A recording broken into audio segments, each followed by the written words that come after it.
예. 우리 어제 이제 말씀드렸던 것처럼 우리가 이제 하나님께서 보시기에 우리가 하나님의 언약 맺은 것으로 카운트하고 있다는 걸 어제 우리 확인을 했었습니다. 그래서 지금 한반도에 일어나는 일이 그냥 산발적으로 일어나는 것이 아니라 언약에 기록되어 있는 그 저주와 축복 그 모양 그대로 우리 가운데 지금 일어나고 있는 걸 봤고요. 그럼 우리가 거슬러서 중요한 것은요. 하나님께서 무엇을 진정으로 이루려고 하시는지. 그러면 인류 역사는 어제도 얘기했지만 하나님께서 이루려고 하시는 그 열심에 그것을 회방하려고 하는 그 사단의 이 발악, 요게 합쳐진 게 인류 역사인데 우리가 그것은 무엇을 보고 어떻게 할 수 있을지를 좀 기본적으로 정리를 좀 해볼게요. 그 뿌리를. 하나님께서는요 말씀하신 바대로 계속 이뤄가시는 분이십니다. 랜덤하게 일하시는 분이 아니에요. 무엇을 말씀하셨으면 그것을 이루기 위해서 더 구체적으로 점점점 열립니다. 자, 이게 성경의 기록이에요. 쉽게 얘기하면. 그걸 처음부터 한번 보기 원하는데 하나님께서요 아담을 두셨죠. 이 땅에 아담과 하와를 딱 두시고 이제 맡기셨는데 아담과 하와가 죄를 짓죠. 선악과를 먹었습니다. 자, 선악과를 먹은 게 누구한테 속아서 먹은 거죠? 사탄한테요. 하나님 말씀 듣고 있다가 사탄 말을 들은 거예요. 자, 누가복음 4장에 보시면 예수님 금식하실 때 사탄이 와서 이렇게 막 꼬셔요. 너 내게 경배하고 절하면 이거 다 줄 거다. 이 권세 뭐 이거 다 줄 건데 이거는 내가 넘겨받은 것이다라고 얘기합니다. 여러분 누구한테 넘겨받는 걸까요? 사탄이. 이 세상이 이 권세 다 넘겨받았다는데 누구한테 넘겨받았을까요? 아담한테요. 아담. 누구에게 순종하든지 그 순종하는 그의 우리는 종입니다. 하나님이 원래 아담이 원래 하나님의 종이었고요. 하나님의 대리인으로 이렇게 있었는데 사단에게 순종함으로써 세상 임금 자리가 넘어간 거예요. 사탄한테. 그래서 뺏은 거라고요. 다 넘어온 거예요. 자, 그 다음에 지금까지도 영원히는 아니지만 주님 다시 오실 때까지 두 번째 아담이신 주님이 다시 오실 때까지 이 세상 임금 자리가 사탄 겁니다. 그죠? 우리 주님은 만 우주의 주님이시고요. 예, 까부는 거예요, 여기서. 근데 보시면 이 사탄이 주님 오심을 제일 두려워하는 게 사탄이에요. 그죠? 주님 오시면 자기의 이 임금 자리가 완전히 끝나거든요. 그래서 사탄은 요걸 기준으로 자기 임금 자리를 유지하는 게 기준으로 이제 계속 세상이 돌아가는 거예요. 쉽게 얘기하면. 근데 주님께서 말씀을 이렇게 하셨습니다. 처음에. 아담과 하와는 그 죄가에 대한 것들을 얘기하시고 뱀에 대해서는 뭐라고 얘기하십니까? 하나님께서. 창세기 3장. 시간도 많으니까 하나씩 볼까요? 창세기 3장. 잘하는 말씀입니다.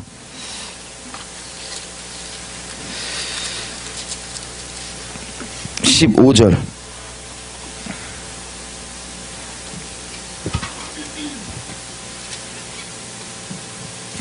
자, 다 같이 한번 읽어보겠습니다. 시작. 여자와 원수가 되게 하고 너희 후손도 여자의 후손과 원수가 되게 하리니 여자의 후손은 너희 머리를 상하게 할 것이요 너는 그의 발꿈치를 상하게 할 것이니라. 아멘. 자, 하나님께서 사탄한테 하시는 얘기는 딴 게 아니라 여자의 후손, 이 하와의 후손이 네 머리 박살날 거다. 너 그걸로 끝장날 거다. 라고 하는 거예요. 그럼 사탄이 지금 임금자를 가지고 있는데 나름 사탄이 되게 성경적이에요. 성경적인데 하나님을 향하게 만드는 성경적인 게 아니라 하나님을 대적하게끔 성경적이에요. 참 짜증나요, 이놈이. 그리고 나름 하나님이 어떠한 분이신지 알아요. 하나님이 말씀하시는 대로 이루시는 신실하신 분이라는 것도 잘 알아요. 그래서 사탄의 초점 집중은 뭐에 이어지냐? 분명히 하나님께서 여자의 후손으로 나를 박살낸다고 했으니까 누구만 막으면 돼요? 여자의 후손을 막으면 돼요. 사탄은 거기에 완전 포커스가 집중되어 있습니다. 그래서 보세요. 첫 번째 애들이 나옵니다. 가인과 아벨이 딱 나오죠? 자, 가인과 아벨 중에 누가 더 여자의 후손 후보에 가까워요? 누가 더 캔디데이트에 가까워요? 여자의 후손에. 아벨이 더 가깝잖아요. 그죠? 그래서 가인을 막 꼬셔갖고 아벨을 쳐 죽입니다. 자, 제가 미리 말씀드리지만 사탄은 얘기 들었었죠? 심판주가 아니에요. 심판자가 아니에요. 우리를 어떻게 뭐 능력에서 해코지 하는 게 아니라 기껏 해봤자 사람을 속여갖고 사람을 이용해 먹던가 사람을 속여서 거짓말에 머물게 함으로 하나님의 죄에 거짓말에 쏟아지는 그 심판을 받을 때 같이 받게 하는 겁니다. 그래서 우리가 거짓말에 진리가 아니라 거짓말에 속아 있다 지옥 가는 거고요. 어떤 문명이나 어떤 이 문화도 마찬가지예요. 거짓말로 하나님의 죄가 관영해 있을 때 거짓말 위에 그 죄악 위에 쏟아지는 죄악을 같이 맞아서 망하게 하는 것. 이게 사탄의 한 짓입니다. 한마디로 거짓말을 잘한다고요. 능력 자체가 있어서 우리 어떻게 하는 게 아니라. 근데 이제 아벨을 꼬셔갖고 가인을 꼬셔갖고 아벨을 죽였어요. 인류 첫 번째 처음 일어났던 살인사건은 왜 일어났냐? 여자의 후손을 못 오게 하려는 그 영적 전쟁이에요. 하나님 그 말씀을 어떻게든 회방해 보려고 하는 그 영적 전쟁 때문에 일어난 살인사건입니다. 자, 그 다음에 쭉 이어져서 사탄이 거짓말을 막 해갖고 그 인류를 다 죄악이 관영하게 만들었어요. 그래서 하나님의 심판이 대홍수의 심판으로 쏟아질 때 하나님께서 노아한테 은혜를 베푸셔서 노아의 집안 8명이 방주에 나와서 겨우 우리가 지금 살고 있는 이 인류를 시작하게 합니다. 자, 이제 노아의 집안으로 어떤 약속이 이어집니까? 여자의 후손이 온다는 약속. 그리고 이 노아의 집안이 정착하자마자 또 사탄이 똑같은 방법으로 거짓말로 죄를 관영케 하고 바벨탑을 쌓게 해서 하나님의 진노를 쌓습니다. 하나님께서 치시기 전에 하나님의 목적은 거룩하셔서 심판할 수밖에 없지만 심판을 원하시지 않는 게 하나님의 본심이시기 때문에 급히 오셔서 언어를 흩으세요. 언어를 쭉 흩으니까 민족들이 뿔뿔이 다 흩어지죠. 그 다음 주님께서 창세기 12장 아브라함을 부르십니다. 자, 아브라함도 지금 여자의 후손 후보예요. 근데 주님께서 이 약속을 좀 더 확실하게 어떻게 얘기하시냐면 좀 뿔리세요. 내가 너를 그 여자의 후손, 그 복의 통로로 삼을 건데 네 자손들이 민족을 이룰 것이다. 많은. 이 하나님께서 하신 말씀이 업그레이드 되죠. 점점 구체화되는 거예요. 이렇게. 산발적이지 않고 한 맥을 쭉 관통합니다. 자, 그래갖고 이제 아들이 나와야 되는데 잘 안 나왔어요. 기껏 해봤자 이삭 나오고, 이삭도 용 써갖고 쌍둥이 하나 나오고, 자, 야곱과 에서 나오죠? 자, 야곱 때부터 사탄은 포커스가 똑같아요. 여자의 후손 누구냐? 근데 야곱 때부터 애들이 조금씩 나오기 시작해요. 애들이. 그 애들이 몇 명 이제 아들이 생겼는데, 사탄은 집중이, 야, 누가 여자의 후손일까 이거예요. 근데 그 중에서 누가 후보가 가까워요? 요셉이 꿈꿨대. 갑자기 꿈꿨대. 저희 형들아, 형들 나 경배하던데 나한테? 이러니까는 사단이 딱 눈빛이 이놈이구나. 이래갖고 또 똑같이 다른 형들을 막 선동을 해갖고 아벨을 선동한 거랑 똑같아요. 지금도 마찬가지예요. 지금 일어나는 무슨 뭐 바리새인들이 뭐 이렇게 신앙인들 치고 똑같은 거예요. 이거를 급해갖고 또 요셉이 후보니까 여자 후손이니까 선제 공격을 하는 거예요. 막 형들을 막 시기 질투 막 이렇게 뻔뿌질 해갖고 죽이려고 그래요. 여자 후손이니까. 근데 죽이려고 그러는데 그 사탄보다 유다 형이 조금 더 나빴어요. 유다가. 어차피 죽일 거 이렇게 죽이려고 마음 딱 들어가서 죽이려고 그러는데 어떻게 되냐면 야, 어차피 죽일 바에는 우리 엿을 바꿔 먹자. 팔아먹자. 이래갖고 애를 팔아요. 안 죽이고. 어차피 죽일 거니까. 그래갖고 팔려갑니다. 요셉이 팔려가서 거기서 이제 또 공격들이 들어오죠. 어떤 공격들이 들어오냐면 보디발의 아내 뭐 이상한 여인네가 막 들이대고 막 이런 것들이 다 공격들이에요. 근데 타협지 않고 있었기 때문에 또 모든 걸 다 동원해서 죽여야 되는데 어떤 섭리 가운데 못 죽여 감옥에 갔어요. 강간 미수범이 됐어요. 그러다가 이 개인적으로 요셉의 마음이 준비가 되니까 주님 앞에 주님께서 바로에게 꿈 땡땡땡 주시더니 갑자기 답안지 딱 주셔갖고 바로 그냥 총리로 삼아버리십니다. 세상 참 쉽죠. 자, 그래서 총리가 됐어요. 주님 주권이십니다. 높기도 하시고 낮추기도 하시고 가난케도 하시고 부하게도 하시고. 자, 그리고 총리가 됐는데 그 다음에 이제 이 총리가 된 다음에 야곱 집안이 애굽으로 들어와서 가장 좋은 고센 땅에서 이제 갑자기 정착하자마자 주님께서 생명의 주관자이신데 히브리 여인들의 태를 열어버리셨어요. 그래갖고 애가 막 나와요. 쫙. 그래서 드디어 민족이 됩니다. 이 어떻게 막 카운트가 안 되게 막 나오는 거예요. 그럼 생각해보세요. 사탄 입장에서는 요셉 가족 70명 때만 해도 긴장만 풀지 않으면 요리조리 봐갖고 누가 여자의 후손인지 잘 카운트가 되는데 애굽에 들어오자마자 이 집안이 갑자기 애를 막 낳는 거예요. 쫙! 이 70명 집안이 민족이 되는 순간이에요. 몇백만 명이 된다고요. 이 70명이. 그리고 그때부터 너무 숫자가 많아지니까는 어떻게 해요? 바로 있죠. 바로를 꼬셔요. 너무 급해갖고 마음이 얘가. 바로를 꼬셔갖고 쫙 이제 죽이는 거예요. 그래서 히브리 아이들 막 죽이죠. 이 대학살이 왜 일어났냐면 하나님의 그 언약을 회방하려고, 하나님께서 여자의 후손 오게 한다는 걸 회방하기 위해서 이런 일이 일어난 겁니다. 그럼 제가 이거 하나하나 말씀드릴 때 지금 우리 사회 가운데 일어나고 있는 일들을 적용하시면 바로바로 이해가 되실 겁니다. 특별히 북한 관련해서도요. 북한에서 끔찍한 대학살이 왜 일어나고 있는지, 그게 오늘 아침에 우리 들여다보는 이유입니다. 자, 막 회방했는데 결국에는 하나님께서 모세를 통하여서 출애굽을 시키시지요. 출애굽을 해서 하나님과의 언약이 더 구체화됩니다. 네가 내 말을 잘 듣고 내 언약에 거하면 너희가 내게 대해서 제사장 나라가 될 것이다. 땡. 그 다음에 여자의 후손 약속이 어떻게 이어집니까? 사단이 계속 회방하고 했는데 그 과정 가운데 왕을 세우는 거예요. 왕 중에 특별히 다윗에게 주님이 다윗을 너무 기뻐하셔서 뭐라고 얘기하십니까? 여자의 후손이 니네 집안을 통해 나온다. 와, 그러면 이제 사탄이 초점 집중이 어디냐면 다윗 집안이에요. 성경도 그래서 유다 집안으로 딱 초점이 집중됩니다. 그래갖고 이거를 막 하다가 어떻게 돼요?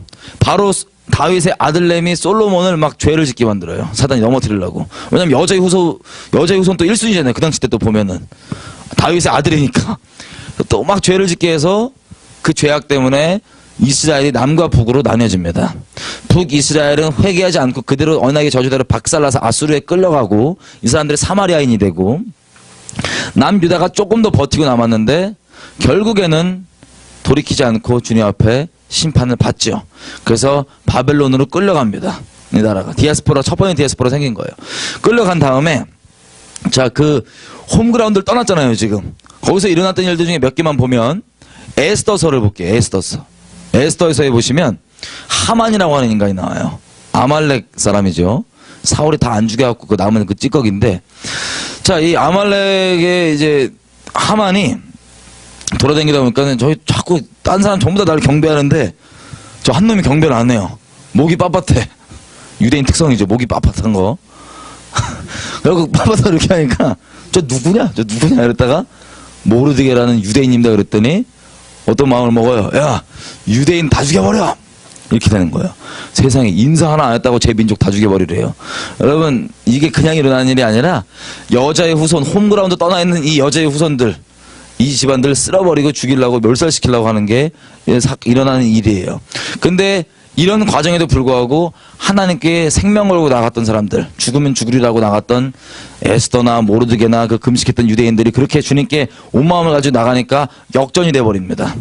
자, 이 하만의 대학살의 시도도 마찬가지예요. 여자의 후손 못 오게 하려는 시도 중에 하나일 뿐입니다. 근데 70년 이후 다 되고 이제 이스라엘 민족이 돌아오고 두 번째 성전을 쌓고 막 이렇게 갈 때, 그 다음에 두 번째 성전 다 지은 다음에 누가 오십니까? 드디어 여자의 후손이 오세요. 여자의 후손이. 자, 올 때 보면은 긴장하는 거예요. 왜냐면 사단 볼 때는 갑자기 가브리엘 형이 막 왔다 갔다 해요. 가브리엘 형이 와갖고 막 처음에 긴장되겠다 봤더니 스가랴 집안에 가갖고 야, 너 아들 나온다. 그리고 또 마리아한테 가갖고 가브리엘 형이 너 여자의 후손 나온다. 이러니까 막 긴장 타는 거예요. 거기다가 이제 때가 되니까 동방박사가 막 동방청에서 와갖고 막 저기 니네 왕 났지? 막 이러고 막 온 예루살렘과 난리가 난 거예요. 막 유대 왕이 왔다고. 그리고 목동들도 이러고 있는데 천사가 또 와갖고 빨리 와보라고. 그래서 이게 예수님이 탄생을 딱 했습니다. 자, 이렇게 드디어 여자의 후손이 오니까 얘가 뭐랬어요? 사단이 또 이게 너무 다급한 나머지 이번에는 헤롯을 잡아가지고 애들을 다 죽여버리는 그 학살이 마찬가지로 여자의 후손 어떻게든 막아보려고 하는 영적 전쟁이기 때문에 일어난 일입니다. 근데도 어떻게 됐어요? 요셉, 예수님의 아버지, 천사가 와갖고 야, 짐 싸라, 떠갖고 저쪽 애굽에 있다가 내가 말하면 다시 돌아오라. 그래서 아주 인생 쉽죠. 짐 싸갖고 가서 있다가 다시 돌아왔어요. 때가 돼서. 이 갈릴리 나사렛으로. 이게 되려, 오해하지 말으셔야 될 거는 사단이 아무리 용 써도, 무슨 뭐 사단의 순종하는 집단이 아무리 용 써도 오직 하나님의 말씀만이 성취될 뿐입니다. 하나님의 지혜는 완전합니다. 이들이 용 써갖고 하나님의 막 이 성취를 막 이뤄줘요. 예를 들면 그 요셉이 예수님 데리고 갔다가 애굽에서 왔더니 호세아서의 말씀이 완성됩니다. 내가 내 아들을 애굽에서부터 불러내었노라. 그래갖고 이제 예수님 있다가 예수님 잘하셔서 이제 본격적 사역 들어가시는 거예요. 세례 딱 받으시고 광야에 가서 이러고 있으니까 처음엔 마치 요셉에게 가서 타협을 시도했던 것처럼 타협을 시도하죠. 야, 한번 나한테 경배하면 내가 다 줄게. 뭐 이거 배고파 죽겠는데 이거 빵으로 바꿔봐라 이런 식으로. 근데 하나님의 말씀을 가지고 거부합니다. 놀라운 건 이 타협을 하나님의 말씀을 가지고 사단이 시키려고 했던 점이에요. 어쨌든 하나님께서 그 말씀의 껍데기 말고 본질을 가지고, 진리의 본질을 가지고, 여호와 입에서 나오는 그 말씀을 가지고 이걸 퇴치합니다. 그랬더니 사단이 그 이후부터 이제 또 선방을 때리려고 하는 거죠. 진짜 여자의 후손이 온 거예요. 여지껏 막으려고 했던 여자의 후손이 와갖고 이제는 막아야 되니까 제가 동원할 수 있는 건 다 동원해요. 특별히 마치 가인과 같은 제사 모양 틀리다고 죽였던, 막 어제 얘기했잖아요. 이 안식일 지키는 모양 틀리다고 죽이는 똑같은 방법이에요. 그래갖고 서기관과 바리새인들을 뻔뻔질을 막 해갖고 시견하게 해서 죽이려고 해서 잡아 죽였습니다. 사단이 동원할 수 있는 건설을 동원했어요. 죽였어요. 딱! 십자가 못 박았어요. 그때 어떻게 됩니까? 주님께서 십자가에 딱 못 박히시더니 다 이뤘다 하시는 거예요. 죄 없는 분을 율법의 저주에 따라 죄 아래에 있는 자들이 있는 받아야 되는 저주를 받았기 때문에 누구든지 예수 아래로 피하는 자는 사단이 건들 수가 없는 거예요. 쉽게 얘기하면. 와, 내가 내 머리 깼구나. 머리를 깼어요. 그리고 일단 1차 저지는 실패했단 말이에요. 여자의 후손이 오는 건. 설치다가 되려 하나님의 말씀까지 완성을 해버렸어요. 지가.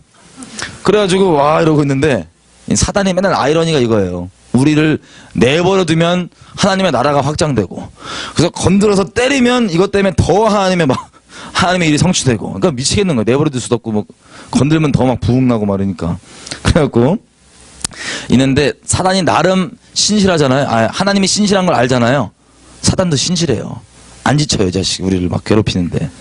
신실해, 짜증나요. 그리고 하나님이 나름 신실한 것도 알고 성경적이기 때문에, 자, 성경에 보면은 하나님께서 이스라엘에 대고 이렇게 될 것이라고 기록한 예언들이 있는데 성취되지 않은 게 있었어요. 그 당시 때만 해도, 예수님 오셨을 때만 해도. 그래서 그게 성취되지 않은 채로 예수님께서 뭐라고 얘기하시냐면, 유대인들아, 니네가 나를 똑바로 알아볼 때 내가 다시 온다. 그러고 휙 올라갔어요. 그러면 잘 보세요. 첫 번째 큰 내게 영적 전쟁은 경륜 1이었죠. 여기까지는 여자의 후손이 못 오게 하는 거예요. 그 두 번째, 이제부터 사단은 영적 전쟁이 어떻게 이어지냐면, 나머지 하나님이 신실하시기 때문에 언약을 성취하셔야 되는데, 말씀대로 그 말씀의 성취 대상인 유대인들, 이들을 어떻게든 쓸어버리는 거, 이게 목적인 거예요. 그래서 우리가 이스라엘 두고 얘기했을 때 이제 유대인들이 고난을 받은 걸 얘기하는데, 그 고난이 어떤 일이냐? 결론적으로 큰 섭리 가운데서 하나님께서 그걸 합력하여 선이로우신 부분이 있지만, 당장은 사단이 이거를 어떻게든 이들이 유랑하고 있을 때 언약의 적용 대상인 이들을 죽여버리려고 막 여기저기 펌프질을 갖고 학살하고 시도했던 게 바로 그 유대인들이 받은 고난이에요. 이것도 영적 전쟁입니다. 그래 고난을 막 받다가 유대인들이 너무 힘드니까는 1800년대 말에 막 아유 너무 힘들다. 야. 우리 이대로 진짜 못 산다. 야. 우리요 돌아가야 되겠다. 우리 땅이 있어야 돼. 우리 나라가 있어야 돼. 이래갖고 시오니즘 운동을 벌이죠. 유대 땅으로 돌아가자. 돌아가려고 하니까 여러분 사탄 입장에서 어떻게 되는 거예요? 이 예언 성취되는 그 대상이 지금 다시 지구상에 생기려는 거잖아요. 그래서 사탄이 뭐 하냐면은 히틀러. 예전에 바로 헤롯 잡은 거랑 똑같은 거예요. 하만 잡은 거랑 똑같은 거예요. 히틀러를 딱 잡고 선동을 해가지고 어떻게 합니까? 대학살 홀로코스트가 일어납니다. 그것도 마찬가지로 하나님의 말씀이 이제 성취되려고 그러니까 그 조바심한 마음이 옛날과 똑같이 히틀러를 잡아가지고 이걸 학살을 시켰던 거예요. 그럼에도 불구하고 하나님의 말씀은 성취가 되죠. 그래서 이스라엘 나라가 1948년도 다시 지구상에 딱 생겼습니다. 자, 드디어 이거 막으려고 했었는데 이것도 생긴 거예요. 지금 이제. 여자의 후손의 이걸 저지 실패. 두 번째, 이스라엘 나라 어떻게든 회방하려고 했는데 이게 다시 생겨버렸어요. 그때 어떻게 합니까? 바로 여러분 아시는 대로 이스라엘 나라가 생기자마자 바로 다음날 전쟁이 납니다. 어떤 전쟁이 나냐면 이슬람 국가들이 연합을 해가지고 쳐들어와요. 여러분 이 일이 어떤 일이냐면, 자, 이 이슬람 국가들은요 쉽게 얘기하면 알라의 뜻을 섬기는 국가입니다. 국가 자체가 알라의 뜻을 섬겨요. 근데 알라가 누구예요? 사탄이죠. 사탄은 잘 보세요. 하나님은 말씀하신 언약을 열심으로 성취하려고 하시는 분이시고, 사탄은 열심으로 이 언약을 회방하려고 하는 게 이 사탄의 목적입니다. 근데 그 언약을 회방하려는 사탄의 목적을 섬기는 국가들이 연합을 해갖고 이스라엘을 쳐들어와요. 그 전쟁이 왜 일어났냐면 이것도 똑같이 그냥 세상 일이 아니고 정치 일이 아니고 영적 전쟁입니다. 이스라엘 국가가 딱 생기니까 이걸 어떻게든 막아보려고 공격 들어가는 거예요. 근데 어떻게 됩니까?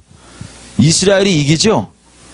자, 전쟁은 여호와께 달렸기 때문에 뭐 전력을 따지면 이스라엘이 이길 수가 없었어요. 이제 겨우 홀로코스트 끝나고 돌아온 마른 뼈예요. 근데 막 낙타 형님들 기름진 그 아랍 형님들 막 이러고 단체로 떡대를 밀고 쳐들어오니까 마른 뼈가 막 이스라엘에서 좀 싸우다 보니까 이겨요. 전쟁은 여호와께 달렸으니까.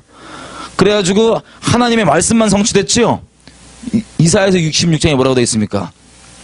어떤 나라가 하루 만에 생기겠느냐. 근데 시온은 이스라엘은 괴로워갖고 이렇게 하는 동시에 애가 생긴다. 하루 만에 나라가 생긴다. 그 국민들을 순산했노라. 아멘. 말씀만 성취되는 것 뿐이에요. 계속. 그래갖고 이러고 있다가 인간적으로도 얼마나 좀 쪽팔리겠어요. 우리 낙타 형님들이 마른 뼈 쳐들어갔다 지금 왕창 깨져갖고 그러고 있는데 이래갖고 계속 승질내는 게 뭐냐면 중동 전쟁이에요. 중동 전쟁. 그 중에서 1967년도에 이제 또 이 낙타 형님들 쳐들어가는데 이제 마른 뼈가 또 막 싸우죠. 막 삐걱삐걱. 그때 혹시 보셨는지 모르겠지만 거의 이스라엘의 현대전은 11개예요. 근대에 일어나는 이스라엘의 현대 전쟁은 11개예요, 11개. 정말 전쟁은 여호와께서 계속. 예를 한번 들어볼게요. 1967년도에도 전쟁이 딱 났는데 이 낙타 형님들 쳐들어왔잖아요, 단체로. 근데 이스라엘에 예를 들면 이런 일이 일어났어요. 군대 가면 남자 여자 군대 다 가니까 이스라엘. 군대 가면 고문관이라고 있어요. 고문관 뭔지 아세요? 진짜 말귀 못 알아듣고 막 그 모두를 공경에 빠뜨리는 고문관이라고 있어요. 전문 용어예요. 고문관 있을 거 아니에요, 이스라엘에도. 그 전쟁 중에 이스라엘 병사 고문관 하나가 이 대열에서 이탈하고 길을 잊어버린 거예요. 그리고 어디로 들어가냐면 이집트, 그러니까 적진으로 들어가요. 세상 들어가다가 아니면 나와야지. 얼마나 고문관이면 들어가요, 그 안에. 이 들어가는데, 자, 우리가 이집트 병사 되면 적군 들어오면 어떻게, 죽여버리면 끝나잖아요, 그죠? 한 명인데, 말단, 사병. 들어오는데, 얘가 놀라고 이집트 이 군대니까 도망가려고 도망간 거예요. 근데 이집트 병사들이 얘를 죽이는 게 아니라 무기 던지고 손 들고 막 다 따라와요. 쭉.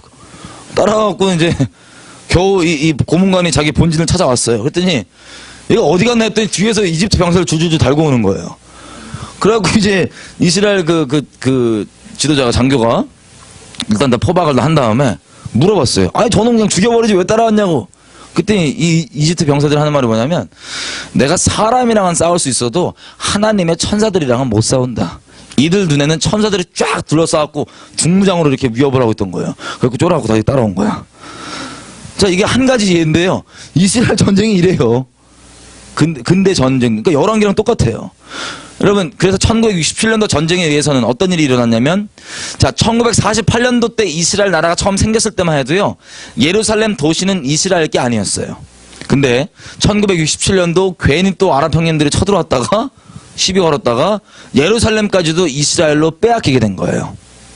자, 이 기록되어 있는 예언들을 보면 민족은 이스라엘 민족에 대해서 일어난다는 일들이 예언돼 있고, 특별히 도시를 하나 계속 얘기하시는데 어떤 도시입니까? 예루살렘 얘기합니다. 그래서 그 언약의 성취 대상인 이스라엘 민족과 예루살렘이 다 회복된 거예요. 괜히 아랍 형님들 까불다가. 자, 이렇게 됐습니다. 정리하고 싶은 건 이거예요. 우리 주님께서는 과거나 지금이나 앞으로나 동일하신 분 맞으시지요? 사람들이 많은 착각을 합니다. 구약의 하나님은 좀 틀리고 신약은 좀 틀리다. 예를 들면 구약의 하나님은 막 승질이 아주 불같으신 막 호랑이 선생이었는데 아들 낳고 많이 승깔이 죽으셔갖고 지금 막 이빨 빠진 호랑이 이렇게 생각하시는 분들이 있는데 절대 아닙니다. 우리 주님은 동일하신 분이십니다. 근데 영적 전쟁의 기준을 보자면 여러분 구약은 쉽게 얘기하면 하나님께서 국가적 차원으로 어떻게 다루시는지가 아주 잘 나와 있습니다.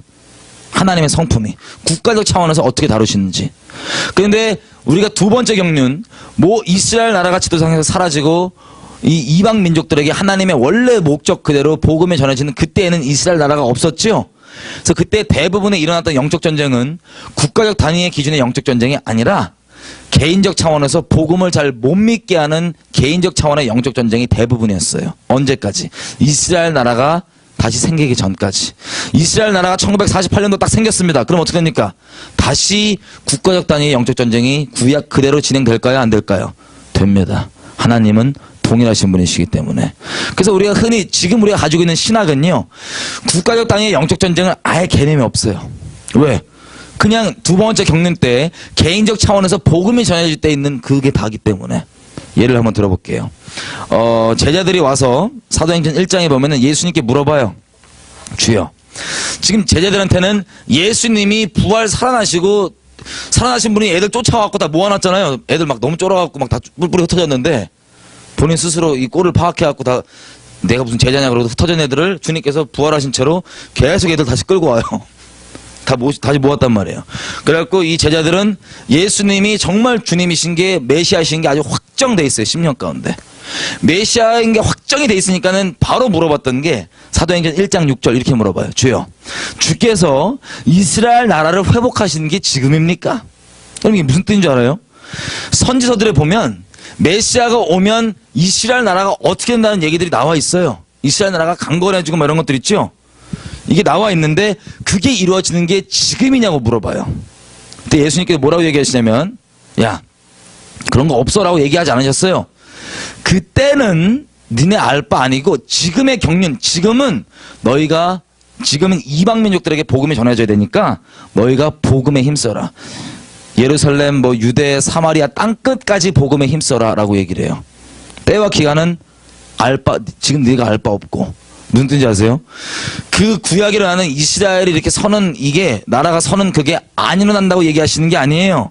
그때는 지금 아니고 너희 그거 신경 쓰지 말고 그건 나중이니까 그냥 지금은 복음에 힘써라라고 얘기하는 겁니다. 이해가 되세요? 근데 우리는 흔히 이 이스라엘 나라가 사라지고 국가적 단위의 영적 전쟁이 없을 때 만들어진 신학은 무조건 개인적 차원으로만, 영적으로만 이해하기 때문에 이거에 대해서 이런 얘기까지 합니다. 예수님이 오셨을 때 나라를 뭐 어떻게 세우고 이런 것들은 주님의 뜻이 아니다. 나라를 견고하게 하는 것은 주님의 뜻이 아니다. 주님께서 로마 제국들, 뭐 로마 병사들 다 쓸어버리고 나라를 세우는 게 그게 주님 뜻인 줄 알았냐? 때가 아니었기 때문에 그런 거예요. 때가 아니었기 때문에. 이해가 되세요? 그 일이 주님이 원하시지 않는 게 아니라 원래 언약의 본질은 어제도 얘기했지만 출애굽기 19장 5절 6절 개인적 차원에서 복음을 믿는 사람들이, 예수님을 정말 왕으로 주님으로 모시는 사람들이 제사장 나라를 만드는 게 언약의 온전함입니다. 온전한 통째로의 언약입니다. 근데 주님께서 쉽게 얘기하면 이스라엘 민족들이 그렇게 예수님 믿었을 때 뭘 얘기하시는 거냐면, 너희만 내 백성이 되는 게 아니고 나를 왕으로 여기는 이 일이 모든 민족 가운데 일어날 거다. 이게 이 성경에 말하는 예언 성취죠. 이스라엘의 왕이신 예수님을 다 왕으로 받드는 이것. 그래서 제가 이스라엘 연방이라는 얘기를 좀 했었습니다. 언급을. 그런 거.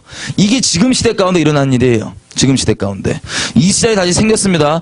국가적 단위의 영적 전쟁이 다시 시작됐다고요. 개인적 차원의 영적 전쟁뿐만 아니라 국가적 단위의 영적 전쟁도 다시 시작돼 있습니다.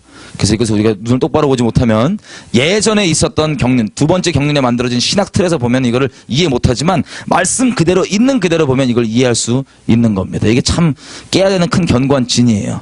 제가 너무 황당한 얘기 하네요, 여러분들한테. 신학하신 분들은. 어쨌든. 이렇게 돼서 말씀이 성취되고 있는데 지금 몇 가지 한번 볼게요. 이런 일이 일어나고 있습니다.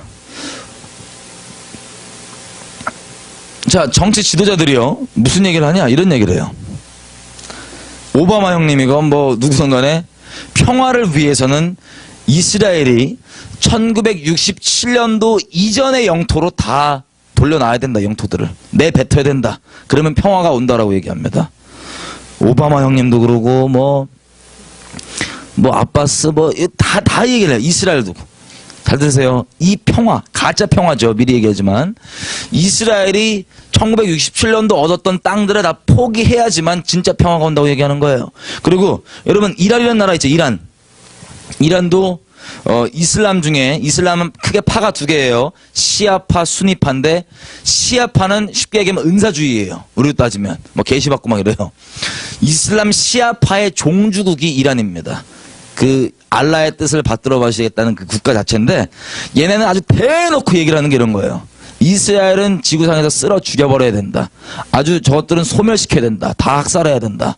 그리고 뉴욕에 모이면 이 이란 지도자가 반유대 컨퍼런스를 열어요. 전 세계를 대상으로 아주 열심히 양반이에요. 자, 이렇게 대놓고 이스라엘을 막 죽여버려야 된다고 하는 애들인데, 자, 보세요. 다른 나라들도 그렇고, 저 이란도 그렇고, 이란이 딱 이렇게 얘기합니다. 이스라엘은 다 쓸어버리고 소멸시켜야 되는데 딱 한 가지. 이스라엘이 1967년도 이전 영토로 돌아가면 1967년도에 얻었던 영토를 내뱉으면 그때는 봐주겠다. 여러분 왜 1967년도일까요? 뭐 때문에? 1967년도 영토가 뭐 때문에요? 특별히 어떤 도시가 이스라엘로 돌아왔어요? 예루살렘으로 돌아왔죠? 이게 하나님 기준에서 언약의 예언의 성취고 예언의 성취 대상이 돌아온 거예요. 그래서 이 지도자들은 본인이 인식하건 인식하지 않건 이 모든 발언들은 하나님의 언약을 기준으로 하나님의 말씀을 기준으로 얘기를 하고 있는 겁니다. 그래서 이 말씀을 이 진리를 타협하면 가짜 평화를 주겠다 이거예요. 이 똑같은 가짜 평화 짜증나요? 자, 이러고 있는 겁니다 지금. 자, 그리고 우리 보시면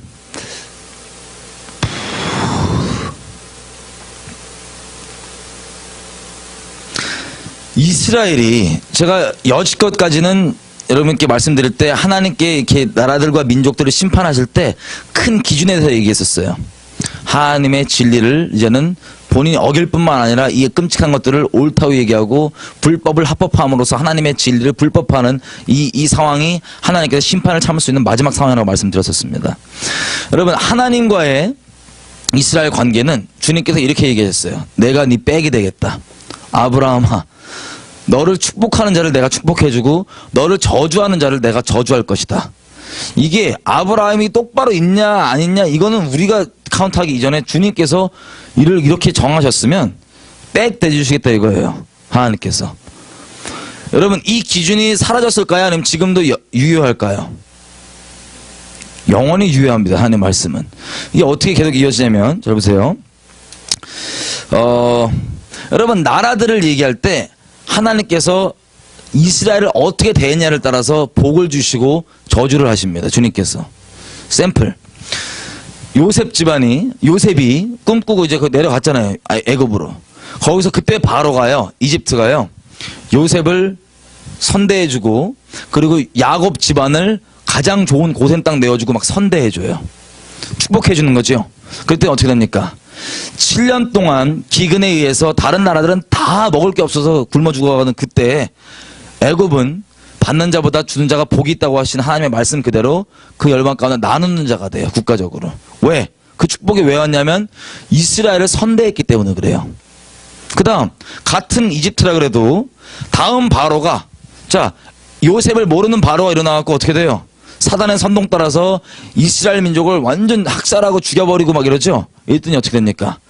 10가지 재앙이 일어나서 나라가 박살나고 끝장나버립니다. 이것도 왜 일어났냐면 그냥 주님께서 쓸데없이 하시는 일이 아니라 이스라엘을 저주하고 죽였기 때문에 주님께서 그거에 따라서 치시는 거예요.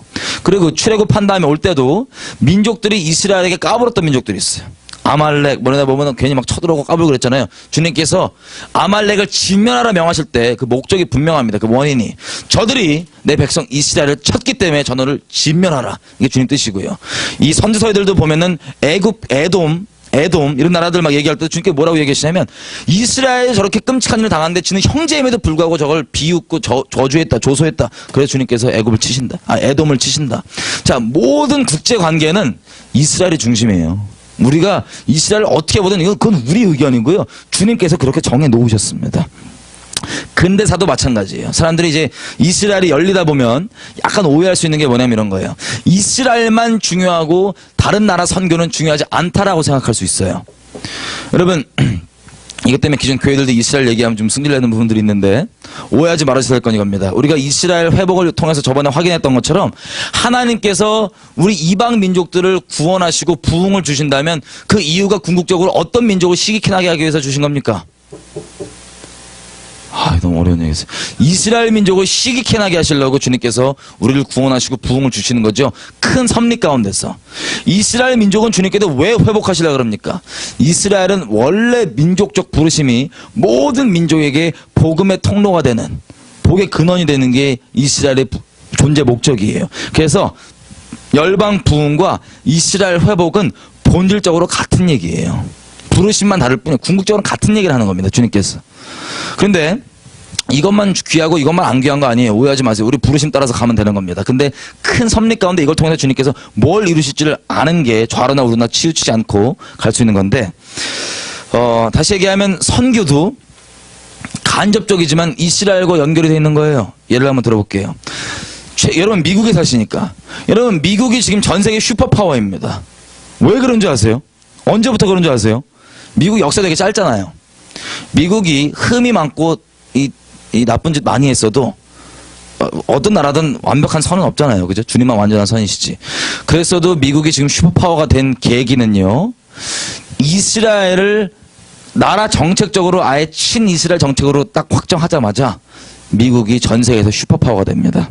그 전까지만 해도 그냥 고만고만했어요. 강력들 사이에서.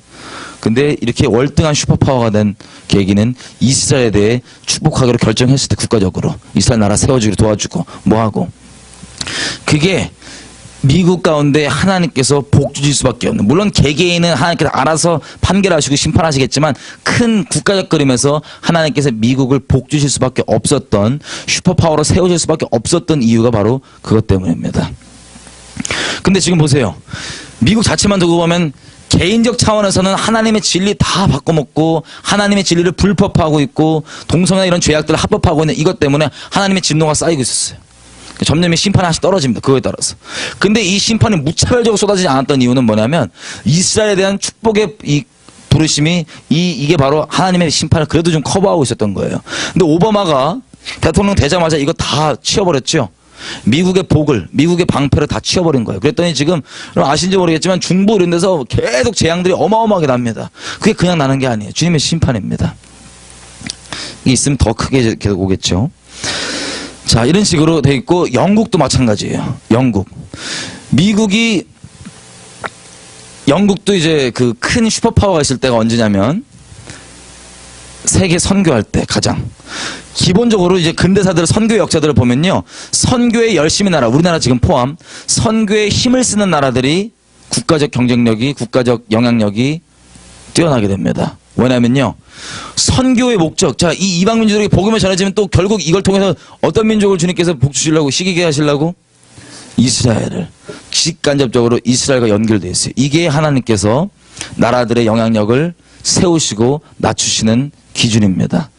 자, 그래서 이렇게 가고 있는데, 저는 이건 성경적으로 이해는 하고 있었어요. 아, 그렇구나.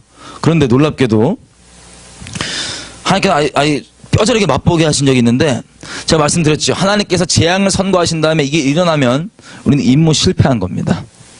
제가 예전에 집회를 하고 있었는데, 캐나다에서 2011년도네요. 9월 달에. 집회 중에 주님께서 딱 보여주시는 게 있었어요.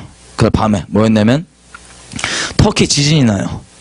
한번 살짝 나고, 그 다음에 큰 지진이 나는데 주님께서 뭐라고 얘기하시냐면, 터키가 이스라엘을 대적하기로 결정했기 때문에 내가 터키를 칠 수밖에 없다 라고 얘기를 하는 거예요. 저는 그때 몰랐습니다. 무슨 일이 일어났는지. 그래서 제가 일어나서 터키 선교사님들과 전화하고 연락을 해서 이제 토스를 드린 거예요. 지금 하나님께서 터키를 치시려고 하는데, 지진으로 이스라엘을 대적하기로 결정한 것들에 대해서 분명히 회개하고 이것을 막아서야 됩니다 라고 얘기를 했습니다. 자, 이 사실을 알아봤더니 어떤 상황이었냐면, 원래 터키는 정서적으로 이슬람 국가죠.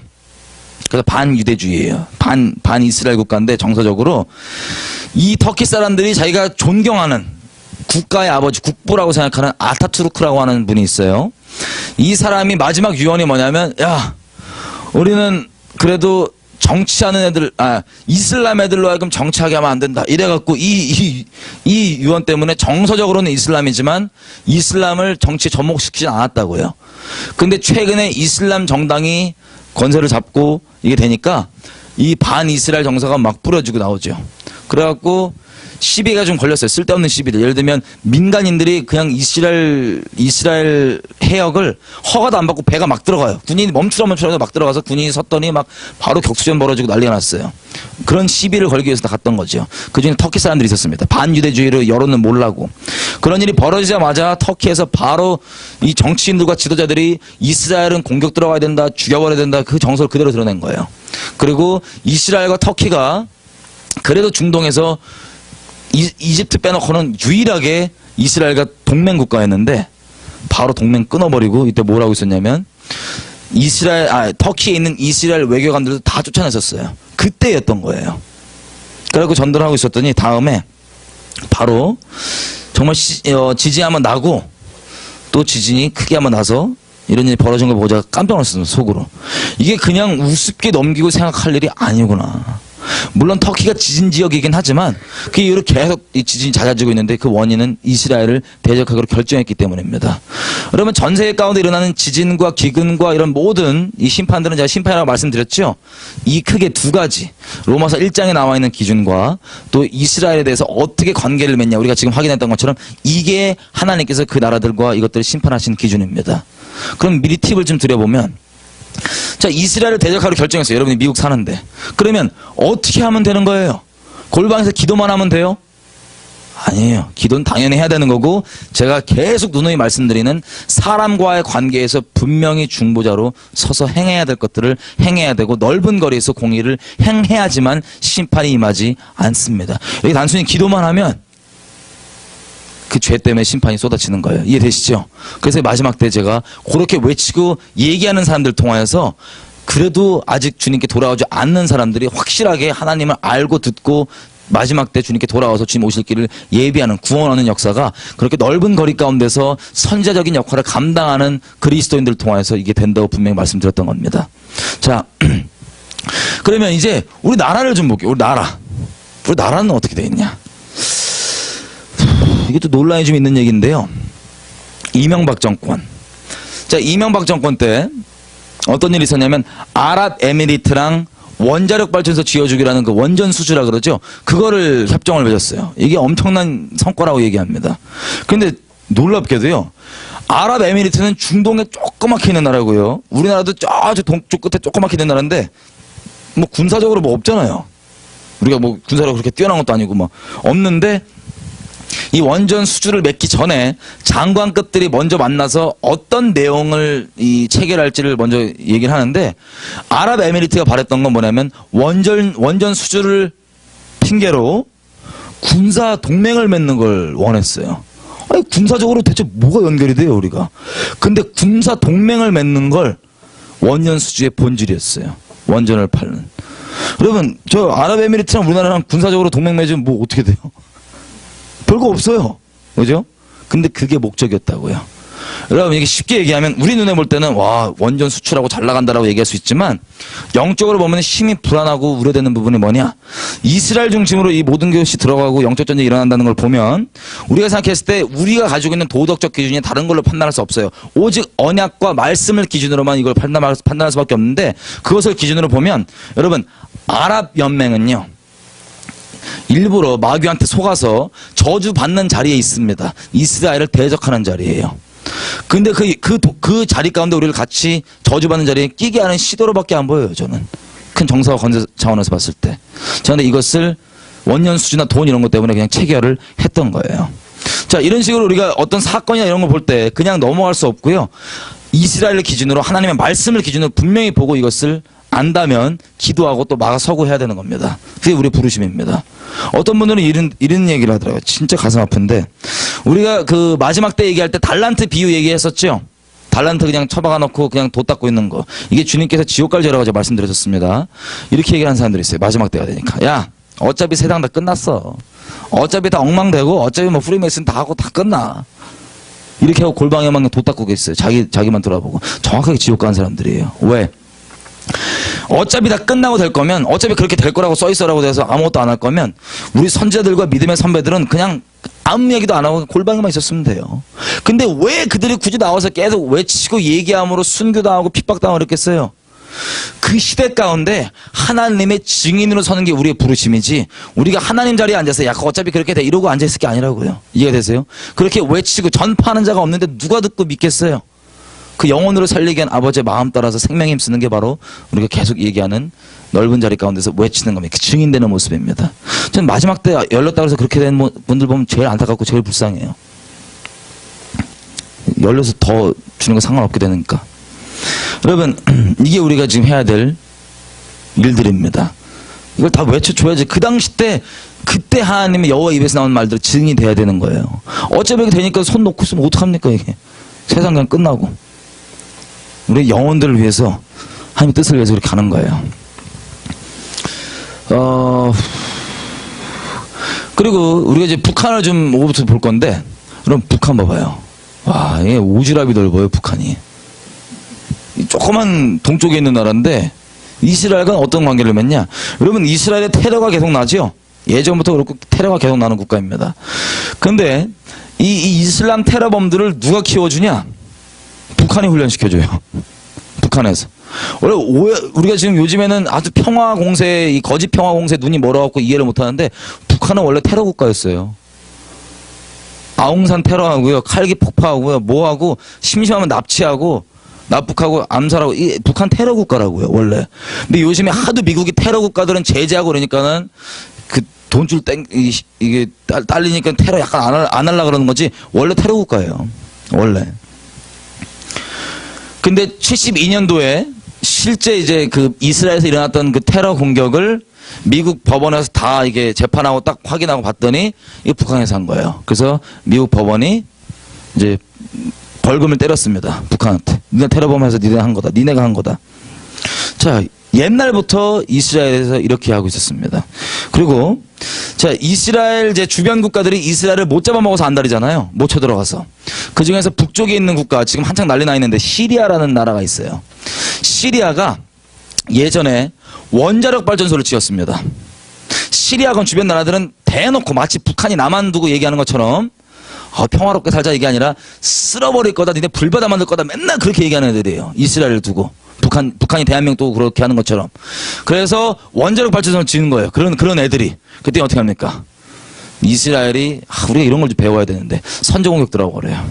그래서 원자력 발전소를 빡 파괴하고 왔어요. 왜요? 원자력 발전소 어차피 이거 핵 만들어갖고 이스라엘 칠 거니까요. 그거 뭐 바보도 아니고 당연히 맨날 그렇게 얘기를 하는데, 우리처럼 바보인 민족이 없어요. 딱 쳤어요. 근데 그 원자력 발전소를 누가 지어줬냐? 북한이. 우리가 미국 얘기했던 것처럼 저 원자력 발전소 짓기 전에 먼저 선제공격 들어가서 북한 원자력 발전소만 깼어도 이스라엘이 이런 거 안 해도 돼요. 이스라엘 우리보다 빠르죠? 딱 쳐요. 이거를 누가 지어주냐면 오지랖 넓으신 북한이. 하여튼 땅끝에 있으면서 하여튼 끼어들어요. 그리고 아까 얘기했던 이스라엘을 어떻게든 죽여버리고 멸망시켜야 된다고 얘기하는 이란 있죠? 이란도 무기를 누가 줍니까? 북한이 줘요. 북한이. 대단합니다. 정확히 반이스라엘 요 축으로 가는 거예요. 예전에 부시가 이런 얘기 했죠? 악의 축, 이란과 북한. 어쩜 나중에 예수 믿고 왔더니 어쩜 그렇게 영적으로 도회를 잘했는지. 여러분, 이 둘이요, 이란과 북한은 쉽게 얘기하면 물리적으로 연결돼 있습니다. 서로 핵실험한 이것들 정보들 공유해요. 서로 핵을 공유해요. 무기도 공유해요.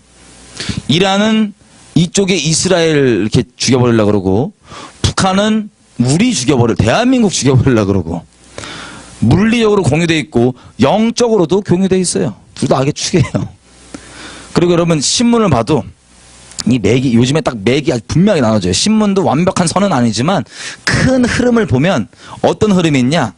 자, 어떤 신문들은요, 내용이 다 이런 관점이 딱 이래요. 반이스라엘, 반미, 친북한, 친이슬람, 요게 큰 맥이에요. 이 신문들 보면.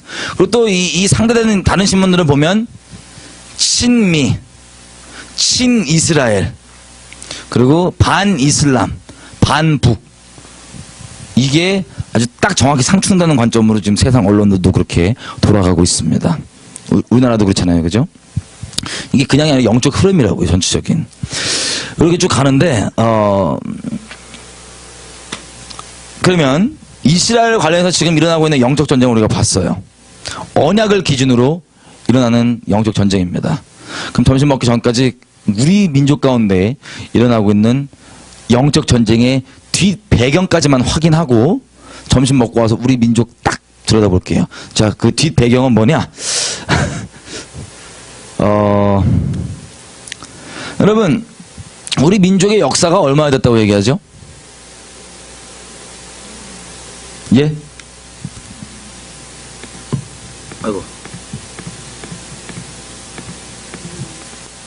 5,000년, 반만년이라고 얘기를 해요. 5,000년 역사가 있다고 합니다, 우리. 근데 여러분, 혹시 창조과학 이런 거 들어보신 적 있으세요? 이런 거 들어보시면, 우리 문자 그대로 성경 역사를 딱 카운트했을 때 한 대략 몇 천 년 된다고 얘기합니까? 6,000년 된다 그래요, 6,000년. 근데 우리 민족 역사가 5,000년. 길어요. 좀 우리 민족보다 긴 민족 못 봤어요. 여러분, 중국도 좀 더 제가 말씀드리겠지만, 우리가 길다고 생각하지만 길지 않아요. 제가 지금 나눠드리는 말씀은 오해하지 말으셔야 될 게 있어요. 민족주의, 우리 민족이 우월하고 잘났다라고 얘기하는 게 아니에요.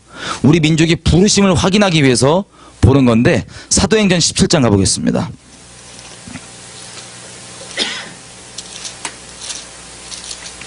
(17장) 26절 27절. 사도행전 17장 26절 27절 한번 같이 읽어보겠습니다. 시작.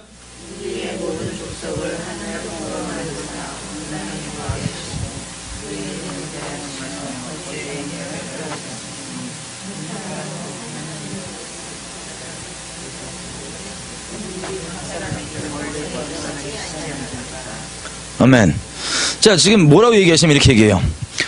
모든 인류의 역사의 주인공이 하나님이시기 때문에 각 나라들이 생기는 때, 그리고 각 나라들의 국경이 정해지는 때, 그 경계가 국경선이 정해지는 때를 하나님께서 주관하신다고 얘기합니다. 근데 그런 것들을 더듬어 올라가 보면 뭘 알 수 있다고요? 하나님을 알 수 있다. 우리 쉽게 얘기하면 그런 것들을 통하여서 우리의 부르심과 하나님의 목적도 우리가 확인해 볼 수 있는 거기 때문에 우리가 들여다보는 거예요. 민족주의 뭐 우리만 잘났다 이런 얘기 하는 거 아니까 오해하지 마세요. 가끔씩 그러시는 분들이 있어요. 또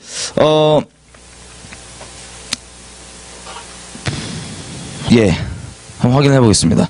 예전에요, 성경들에 보면요, 족보들이 나오죠. 제가 첫날 와서 말씀드렸던 것처럼 하나님께서 성경을 기록한 목적은 백과사전처럼 막 쭉 팩트 파인딩 하라고 있는 게 아닙니다. 그죠? 하나님께서 전달하고 싶으신 메시지에 따라서 어떤 건 빼기도 하고 넣기도 하고 했었어요. 족보도 누가복음에 나와 있는 예수님 족보랑 마태복음에 나오는 족보랑 틀려요. 왜냐하면 전달하고 싶은 메시지가 틀리기 때문에. 마태복음 1장에 있는 족보는 14대 14대 14대 3번 나눕니다. 14는 히브리 말로 다윗이에요. 알파벳 따졌을 때. 다윗의 자손인 걸 강조하기 위해서 그렇게 얘기했던 거고, 풀 족보는 아니라고요. 근데 마찬가지로 창세기에 보면요, 하나님의 족보들이 나오는데 여기도 하나님께서 의도하신 바가 있습니다. 창세기 10장.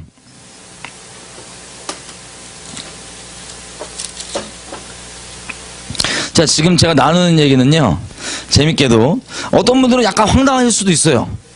저는 제가 이걸 기도 응답으로 받은 거기 때문에 저 이게 이 감회가 좀 틀립니다. 예전에 제가 그 교회에서 같이 소풍 같은 걸 갔어요. 우리 교회에서 소풍 가갖고 있는데 갑자기 너무 궁금한 게 생긴 거예요. 뭐가 궁금한 게 생겼냐면, 우리가 왜 배달민족 혹은 박달민족이라고 부르는 걸까? 그 이유 아세요? 나 너무 궁금한 거야. 갑자기 네이버 뒤져도 안 나와요. 그래서 제가 물어봤죠. 목사님과 애들 좌했을 때. 그때 아무도 몰라요, 정확한 이유를. 그래서 그 자리에서 제가 가만있어 봐 그러다 물어봤어요, 하나님한테. 하나님, 너무 궁금한데 때가 되면 좀 알려주십시오. 그 응답을 여러분께 지금 나누는 겁니다. 또 어떤 이제 이스라엘에서 기도하는 선교사님이 계세요. 대만 분이에요, 대만 분. 이분이 대만 사람인데 이제 그 이스라엘에서 기도하시는 사역자신데, 이분이 기도하다가 하나님께서 이러셨대요. 야, 정확히 쌍둥이인지 형제인지 기억이 안 나요. 아무튼 뭐 형제라고 칠게요. 야, 이스라엘이랑 한국이랑 형제야.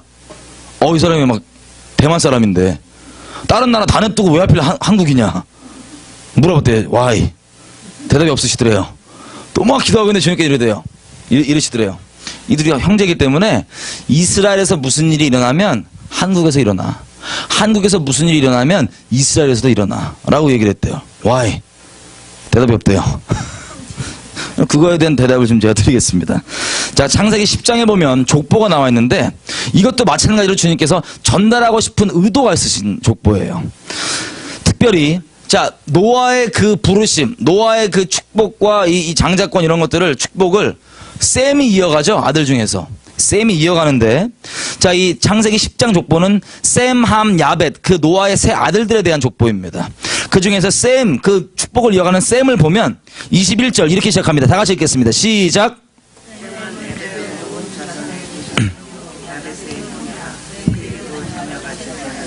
아멘.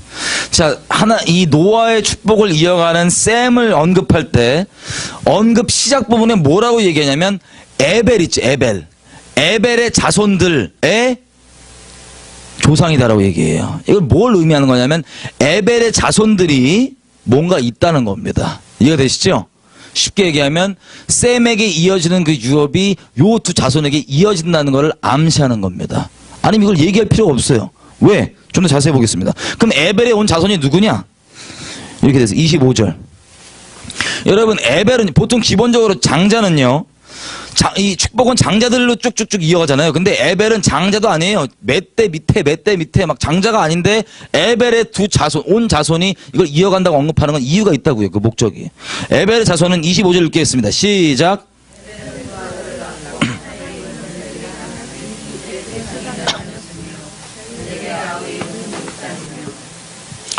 자, 지금 뭐라고 얘기하냐면, 에벨의 자손은 한 명은 벨렉이고, 벨렉 때에 땅이 다 갈라지고 나눠졌대요. 모르겠어요. 바벨탑 쌓다가 각자 뿔뿔이 흩어진 다음에 그 다음에 이걸 나누셨는지 모르겠는데, 하여튼, 벨렉 때는 여기 있고, 벨렉이 있고, 그리고 동생 이름이 누구라고요? 욕단이래요. 욕단. 벨렉은 누구냐면, 벨렉 6대 밑에가 아브라함이에요. 유대인이 나오죠. 아브라함 집안입니다. 그러면 셈을 얘기할 때 21절에서 그냥 셈은 벨렉의 조상이다 그러면 될 거 아니에요. 그러지 않았어요. 에벨의 온 자손 벨렉과 욕단의 조상이라고 분명히 이걸 딱 지명해서 말한 이유가 있습니다. 욕단은요, 정보가 잘 안 나오는데 대충 보면 30절 읽어보겠습니다. 다 같이 시작.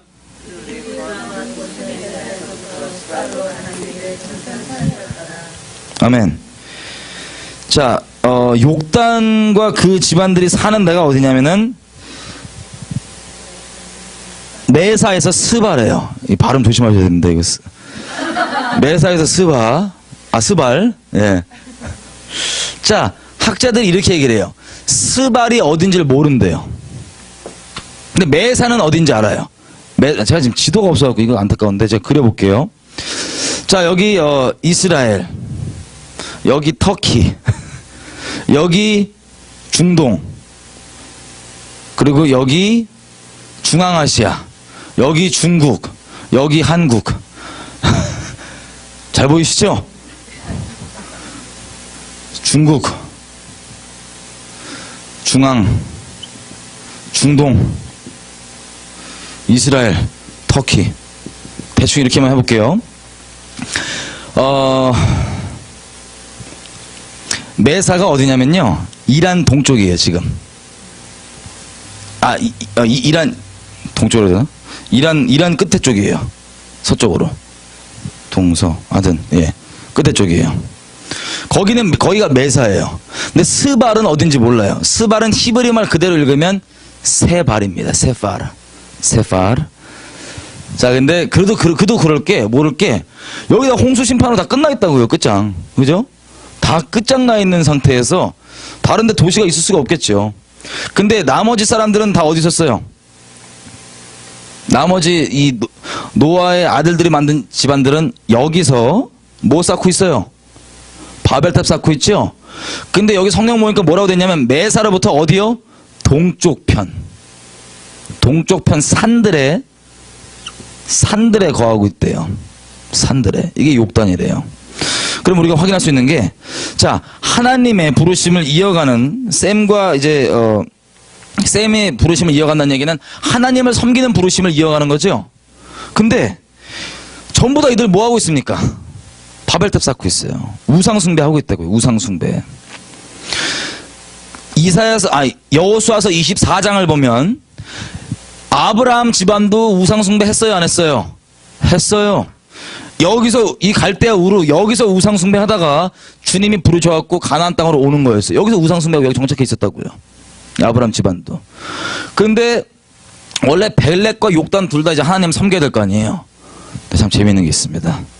자, 이들이 여기 다 모여서 이렇게 탑을 쌓고 있을 때 욕단은 그러니까 여기에서 이제 탑 쌓는 데서 제일 외쪽으로부터 저 스발이라고 하는 데까지인데, 스발은 어딘지 모르겠고 일단 쭉 보면 만약에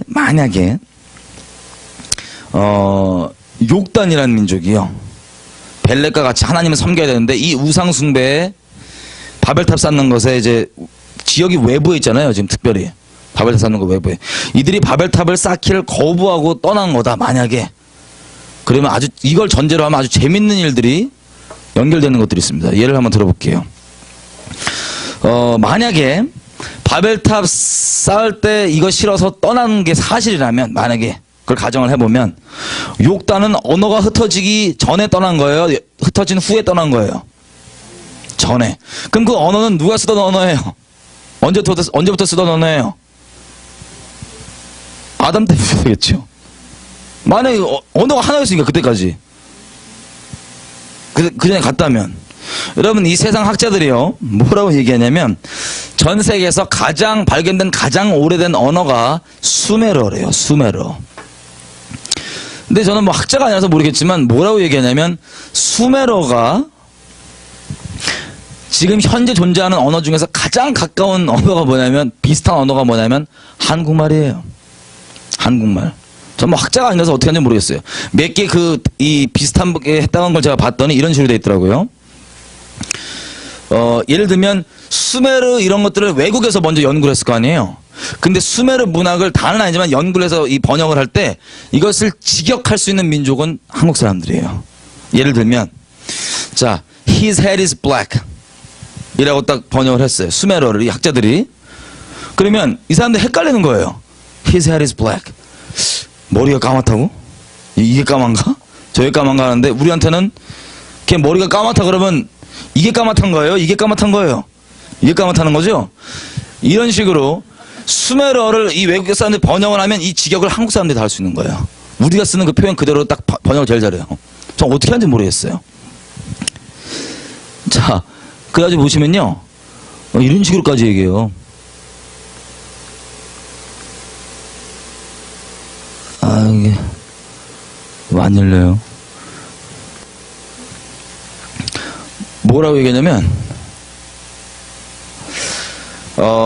이 순찰을 모르고 진리를 모르는 어떤 세상학자들도 수메르 말과 한국말이 너무나 비슷하니까, 야, 수메르 문명은 한국 사람이 만든 거야 라고 책을 씁니다. 막, 이게 보여줘야 되는데, 나왔어요?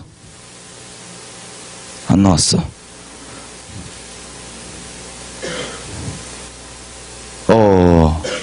예.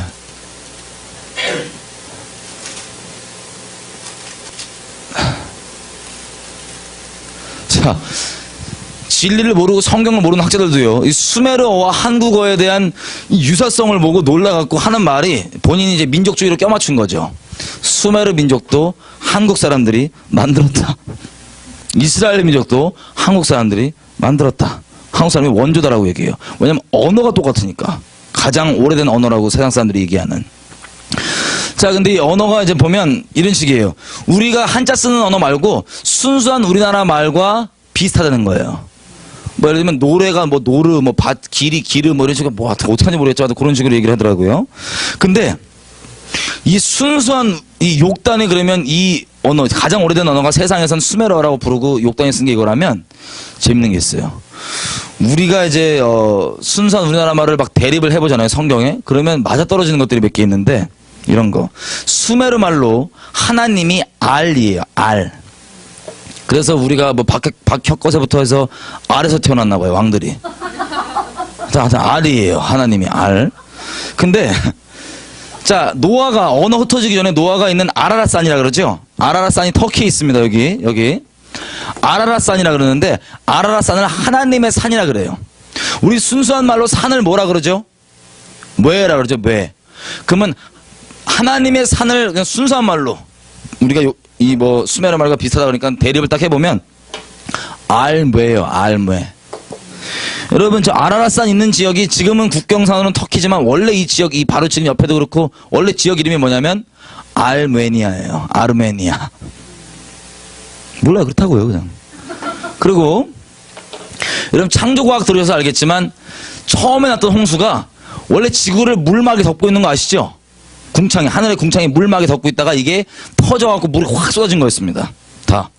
그런데 솔직히 우리가 노하고 그러면 얼마나 놀랬겠어요. 아무리 까부는 놈들이 있어도 다 살고 있다가 갑자기 하늘 궁창 터져갖고 다 죽여버렸다고요. 얼마나 하나님을 경외하고 두렵고 떨리겠어요. 이라고 나와갖고 그러고 있으니까 주님께서 노아를 달래주시려고 언약 중에 뭐 어떤 걸 주세요? 징표로. 무지개의 뜻이 뭐냐면 내가 다시는 예전처럼 물로 너희를 다 쓸어버리지 않겠다는 거예요. 그게 무지개예요. 왜 하필 무지개죠? 무지개의 의미가 대체 뭔데 하나님께 궁창 터트려서 쓸어버리는 거랑 무슨 상관이에요? 자 보세요. 우리가 분무기 있죠. 분무기. 분무기 이제 식물 이런 거 뭐 이렇게 꽃 물 줄 때 쓰잖아요. 분무기의 원래 글자는 분물기예요. 한자랑 막 섞어갖고 그냥 이렇게 이 물을 무라고 한 거예요. 근데 여러분 지게가 뭔지 아세요? 지게?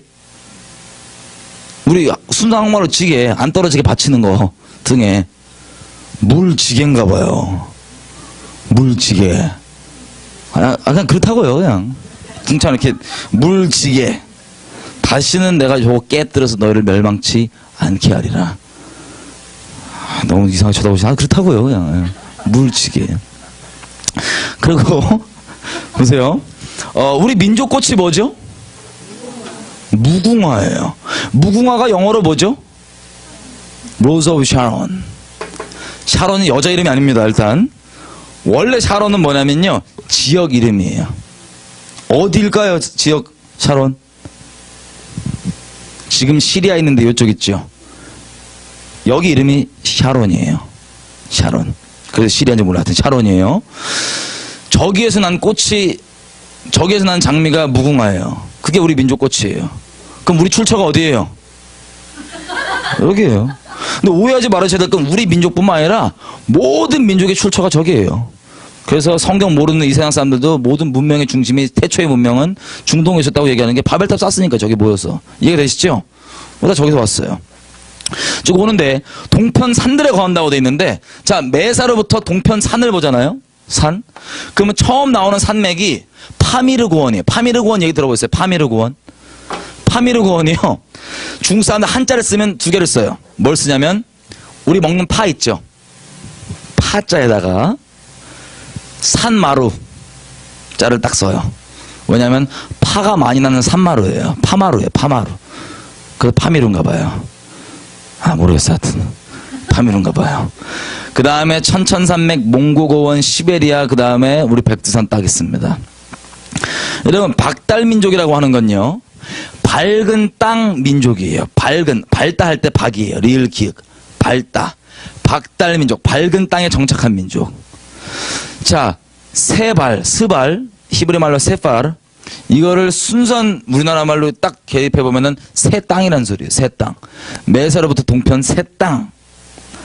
그래서 이 밝은 땅에 정착했는데, 우리 처음 도시를 우리가 수도 삼은 게 아시다시피 아사달이라고 하는 아침 해가 뜨는 아침의 도시입니다. 아사달.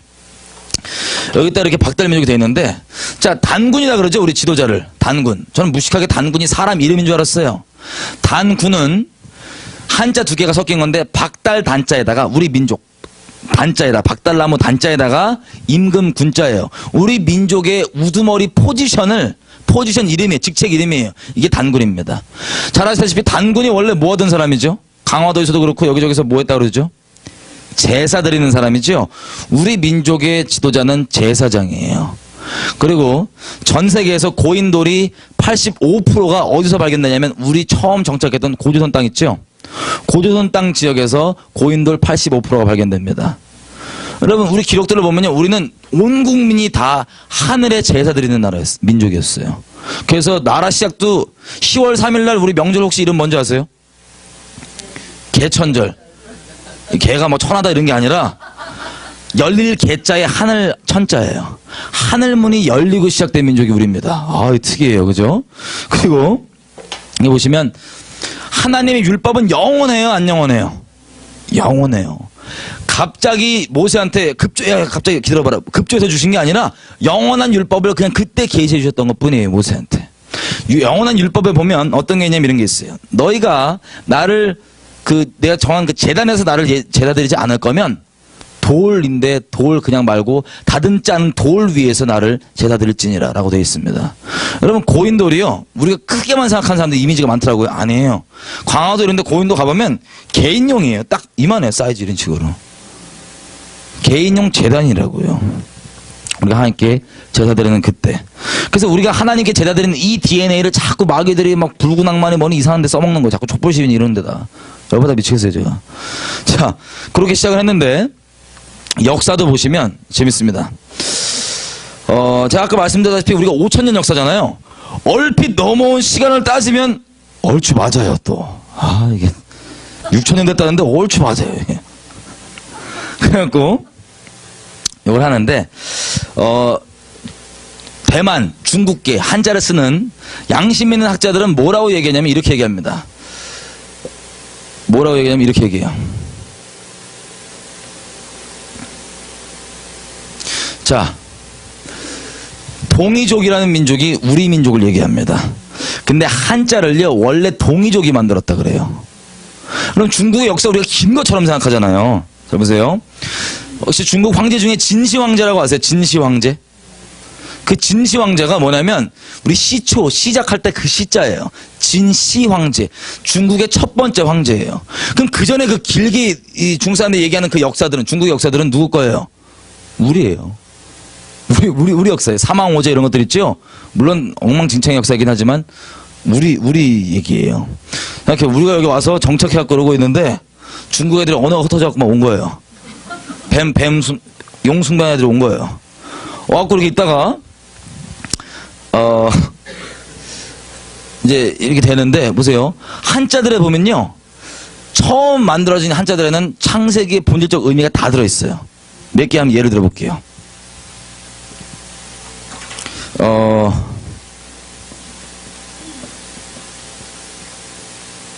자, 나무 두 개의 여자가 밑에 있습니다. 이게 뭐냐면 타마다, 막 가질 타마다 있지, 탐람할 남자예요. 여러분 저 여자 누군지 아시는 분 이름? 하와누님이. 이 전우님 때문에 우리 고생을 하고 있는데 이 탐람할 남자예요. 그리고 금연, 주차 금지, 금하다 할 때 있죠?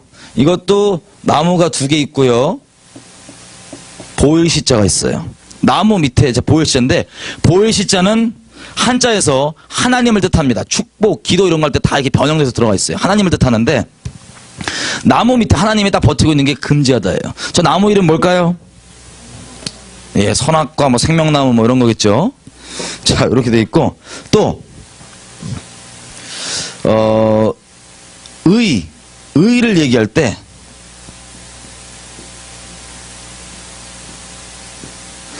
글자 두 개로 돼 있는 거예요. 나 있죠. 나 자할 때 나 아자에다가 이게 뭐냐면 양이에요. 순양 양자. 보통 옳다, 옳을 의를 얘기하면 아시다시피 아담이 하나님께서 가죽옷을 에덴 동산 지어 입혀 주시죠. 양제사예요. 본대로 양제사를 딱 드려요. 그 집안이. 그래서 우리가 흔히 우리들이 옳다, 나 떳떳하다 얘기할 때는 하늘 앞에, 하나님 앞에 옳은 걸 얘기하는데, 사람만 딸랑 있으면 옳지 않아요. 그 위에 누가 있어야 돼요? 양제사, 예수 그리스도, 양제사가 있어. 이게 옳은 거예요. 주님 앞에. 또 점점 눈빛들이 이상해지십니다. 남자예요. 남자. 밭 전자에다가 심력자예요. 여러분 우리가 지금 오해할 수 있는 게 뭐냐면, 죄인이다 보니까 뭐만 집중하냐? 오직 선악과에만 집중해요. 하나님께서 원래 우리에게 주신 건요, 에덴 동산에서 먹을 것 다 공짜로 네가 다 먹어. 다 네 거야. 그 대신에 요것만 먹지 마. 여러분 이거 좋은 거예요, 안 좋은 거예요? 엄청 좋은 거예요. 이게 예수 그리스도 안에 지금도 있는 어마어마한 자유예요. 너무 많으니까 주님께서 바울을 통해서 너무 세게 땡기지 말고 덕을 위해서 좀 적당히 조절해라 이렇게 얘기하시는 거예요. 너무 이게 풍성하니까. 근데 우리는 죄인이다 보니까 뭐만 집중하냐면 주님이 주신 풍성함을 안 보고 자꾸 선악과만. 왜 이거 먹으랬어? 왜 이러고 있는 거야. 안타까워요. 자, 아담도 다 자기 거였는데 죄를 범하였더니 이제 어떻게 해야 돼요? 하나님의 저주가 이겁니다. 네가 이제는 쎄 빠지게 힘줘서 밭을 갈아야지. 그래야 먹는다. 남자 저주예요. 그래서 이 한자들에는요, 다 이렇게 하나님의 이 말씀들이 그대로 들어져 있습니다. 이거 보세요. 지킬 보자. 지키라는 거예요. 안보, 뭐 보안, 보호할 때 지키라는 건데, 이게 사람 인자입니다. 그리고 사람 입이에요. 그리고 나무복, 뭐냐면 사람 주댕이를 나무로부터 보호하는 거. 이 나무가 뭘까요? 선악과. 이 주댕이 자꾸 먹으려니까 이거 보호하는 거. 이게 보자고요. 아름다움을 믿자도 양의 크심, 어린 양의 크심, 이게 아름다운 거예요. 그리고 마지막 이것만 볼게요. 배선자. 아이고 뭐야. 자, 이 배선자가 세 글자로 되어 있는데요, 이 앞에 것만으로도 돛단배 주자예요. 이것만으로도 배라고요. 근데 위에 뭐가 있냐면 숫자 8이 있어요. 8. 그리고 입구가 있어요. 여러분, 우리가 인구를 population이라고 그러잖아요. 그죠? 입은요, 사람을 얘기해요. 식구, 인구. 근데 그 당시 때 보세요. 한자라고 하는 건 그 당시 때 사람들이 공통적으로 가지고 있는 컨셉을 그림으로 표현한 게 한자예요. 그 당시 때 가지고 있는 공통된 컨셉을 그림으로 표현한 거. 그 사람들에게 큰 배는 그냥 배가 아니고 8명이 탄 배예요. 이거 뭐죠? 노아의 방주예요. 자, 이런 식으로 한자에는 이 성경적인 내용들이 그대로 들어있는데, 이것을 우리가 만들었다고 얘기합니다. 양심 있는 학자들은, 중국에서도. 자, 그래서 정책을 하고 있었었는데 이들이 왔어요. 우리 국력을 한번, 5,000년 역사 동안 국력을 한번 봅시다. 국력. 제일 뛰어난 국력, 언제 국가가 제일 강력하죠 지금? 대한민국 때요. 이때보다 강력한 나라 없습니다. 이때는 누구 섬기고 있습니까? 우리 주님을 섬기고 있어요. 그럼 뭐 오후에 더 자세하게 알아보겠지만 하나님을 섬기고 있죠. 그 다음에 강력했던 때가, 기록이 확실히 불태워져서 잘 모르지만 고조선 때예요. 고조선 때. 그때도 얼핏 봤더니 지금 하나님 섬기고 있죠. 강력합니다. 근데 그 다음부터 국력이 쇠퇴해지는 때를 보면 우상 숭배하기 시작합니다. 하여튼 우린 죄를 빨리 배워요, 사람은. 그래서 언어도 욕부터 배우잖아요, 죄인이다 보니까.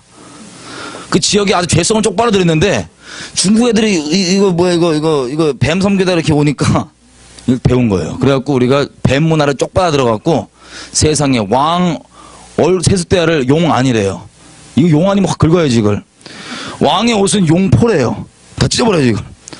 앉는 자리는 용좌, 뭐 이런 식으로 전부 다 용이야, 용. 원래 우리 그게 아닌데. 그래갖고 자, 고구려 때 보시면 불교 뭐 이런 우상숭배 받아들이기 시작하고, 고려 때는 아예 그냥 이 신라 고려 때는 그냥 불교 세팅해버리고 점점점 쇠약해지죠.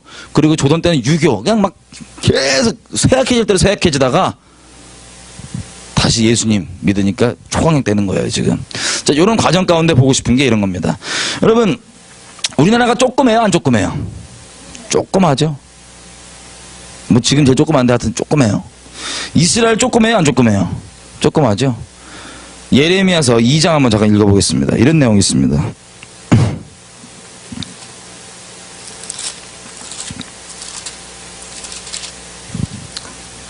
2장 3절. 다 같이 한번 읽어보겠습니다. 2장 3절 시작.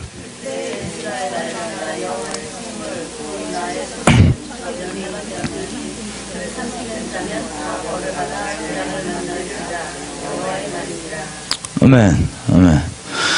자, 지금 뭐라고 얘기하냐면, 이스라엘이 하나님의 첫 열매인 증거는 다른 민족이 쳐들어오거나 건들면은 하나님께서 그 민족을 박살내시는 게 첫 열매 증거라고 얘기합니다. 여러분, 우리 민족이요, 지난 5천 동안 전쟁을 몇 번 겪은지 아세요? 평균 3년, 4년에 한 번꼴로 전쟁을 치렀어요. 지금 유일하게 전쟁이 없는 지금은 하나님의 은혜 때문에 그렇습니다. 유일한 시간이에요, 지금. 하나님의 은혜 때문에. 평균 우리는 3년, 4년꼴로 전쟁을 치른 아주 치열하게 살았던 민족이에요. 그것도 맨날 쳐들어왔어요. 우리가 쳐들어간 게 아니라 맨날 쳐들어왔어요. 근데 없어졌어요, 안 없어졌어요? 끝까지 버틴 거예요. 다른 민족도 여러분 쳐들어와서 없어진 민족도 많습니다. 흡수돼버리고 끝나는 민족들. 우리는 끝까지 버틴 게 조그만 놈들이. 근데 보면 버티는 정도가 아니라 어떤 일이 있냐. 여러분, 중국 사람들 가운데 공한증이라고 하는 표현 뭔지 아세요? 공한증, 공포, 한국을 두려워하는 마음이 있어요. 공안증이라고 표현해요. 이걸 중국 사람들 사회적 현상으로. 왜 그러냐면 지난 역사 동안 중국이 우리 민족을 직간접적으로 건들면 박살났어요. 왕조가 막 사라져버리고 이런 얘네들 건들기만 하면 박살나니까는 그것 때문에 공안증이 생겨 있어요.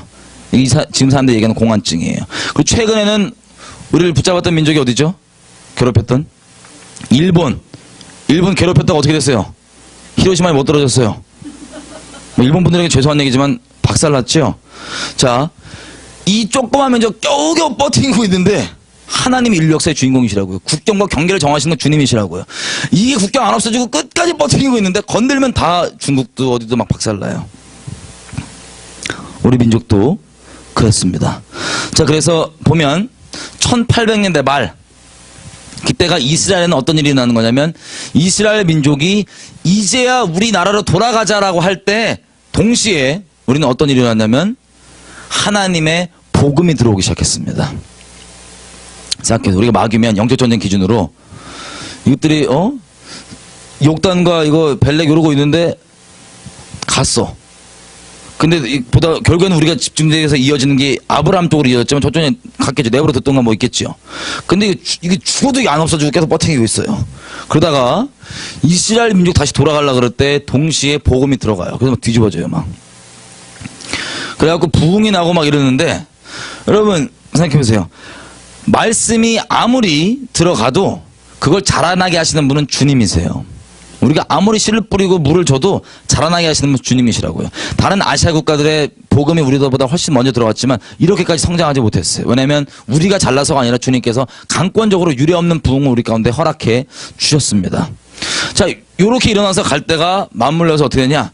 유대인들이 돌아가려고 그럴 때, 이제 이스라엘 나라가 생기려고 그럴 때, 우리에게 복음이 들어가서 막 부흥이 터져나오고 막 이럴 때, 이스라엘 민족은 누굴 건드렸어요? 누구를 붙잡았어요, 마귀가? 희형, 틀러. 히틀러 잡아갖고 유대인들 막 죽여버리고 우리는 일제의 시대 가운데 있었습니다. 여러분, 공교롭게도 독일이랑 일본이랑 어떤 관계였는지 아시죠, 그때? 동맹 관계였어요, 동맹. 참 이게 신비라고 놀라워요. 그래서 우리 민족 가운데 이게 때가 되니까 보세요. 내버렸더니 복음이 들어오니까 뻥 터지는 거예요. 와, 올 게 왔나 보다. 이거 뭐냐? 그래서 이쪽은 독일, 이쪽은 일본으로 이걸 딱 막아가는데 여러분 우리가 이 고대 이 기록들이 왜 다 사라진 줄 아세요? 되게 희미하고 뿌옇게 왜 있냐면 일제 때 우리 이 옛날 기록들 다 없애버렸어요. 여러분 우리가 에베소 2장 2절 보고 얘기하지만 그냥 세상 사람들이 그냥 죄성으로만 사는 게 아니라 공중의 권세 잡은 자 따라 사는데 우리가 지금 복음이 들어가고 우리가 본 것처럼 원래 부르심을 파악하고 깨달으면 어마어마한 좌로나 우로나 치우치지 않고 전진함이 있겠죠. 그래서 이것들을 쓸어버리고 없애버리는 거, 기록들을. 이것도 영적 전쟁의 일환 중에 하나였습니다. 쉽게 얘기하면. 자, 그 다음에 신사참배 이 시도도 마찬가지예요. 타협케 하고 그렇게 하는 거. 우리가 타협을 했죠. 그래서 하나님이 신사참배 우리가 타협하고 은혜를 욕으로 갚고 하나님께서 은혜 베푸셨던 평양 땅 가운데 하나님 없이 우리끼리 잘 먹고 잘 살겠다고 하는 사회주의 공산주의 딱 들어와서 우리에게 심판이 일어났던 겁니다. 남과 북으로 나라가 나뉘었고요. 그 다음에 6.25로 하나님의 심판을 우리가 겪게 되었었습니다. 자, 여기까지가 우리가 지금 보는 이스라엘과 우리나라의 영적인 연결과 관계인데 우리가 형제인 겁니다. 영적으로. 그래서 다시 말씀드리지만 오해하지 마세요. 우리 민족만 잘났고 남의 민족 안 잘났다는 게 아니라 우리 민족의 부르심을 보기 위해서 그런 거예요. 우리 민족의 부르심은 모든 민족의 부르심은 똑같습니다. 열방의 부흥과 이스라엘의 회복입니다. 근데 우리 민족은 열방의 부흥과 특별히 이스라엘에 대한 직접적인 위로의 부르심이 있습니다. 고린도후서 1장 보시면 우리가 그리스도 안에서 겪게 되는 일들 있죠. 이것들을 뭐라고 얘기하냐면 다른 사람에게 이것이 위로의 통로가 된다고 돼 있어요. 여러분 우리가 누구에게 위로를 받을 때요. 누가 와서 야 힘내라 이렇게 얘기하는 거 말로 위로 맞아요. 근데 진짜 진심으로 위로받을 때는 누가 굳이 아무 얘기 안 한다 할지라도 내가 이 겪고 있는 아픔과 이런 것들을 이 사람이 똑같이 겪거나 알고 있는 사람이 옆에만 있으면 그냥 위로가 돼요. 이게 이스라엘과 우리 가운데 주님께서 하시려는 직접적인 위로입니다. 정리하면요. 비록 우리의 죄악 때문에 남과 북으로 나뉘었습니다. 그리고 북한 정권은 우리의 죄악 때문에 생기게 된 조직화된 정사와 권세예요. 우리 민족의 부르심을 회방하기 위해서 만들어진 겁니다. 사단이 만든 겁니다. 우리 민족들을 보면 제가 이제 여러분 조총련이 뭔지 아세요? 조선족은 아시죠? 우리 민족이 이렇게 있다가 하나님께서 국경을 딱 정리하실 때 중국 땅에 있던 분들, 독립투사 자녀들 분들도 있었고 뭐 여러 가지 이유로 나갔던 분들이지만 주님께서 우리나라 국경을 딱 정하실 때 있었던 중국종에 있었던 사람, 조선족.